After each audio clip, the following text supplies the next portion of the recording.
حرصت الفنانة منى حسين فهمي على مشاركة متابعيها في صورة جديدة في أحدث ظهور لها، وظهرت منى برفقة الفنان شادي شامل. ولفتت الصور الانتباه حيث ردت منى على تعليق كتبه شادي شامل: أنت تعرفين أنك تعني لي الكثير، لترد عليه: أحبك جدا.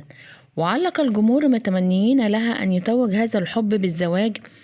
وكان عرف الجمهور شادي شامل من خلال تقديمه في دور العندليب الأسمر للراحل عبد الحليم حافظ في مسلسل العندليب، والتي تم تقديمه في عام 2006. وتزوجت منى حسين فهمي 3 مرات، أول مرة من الفنان شريف رمزي عام 2008، واستمر الزواج 3 سنوات حتى أعلنت الانفصال سنة 2011.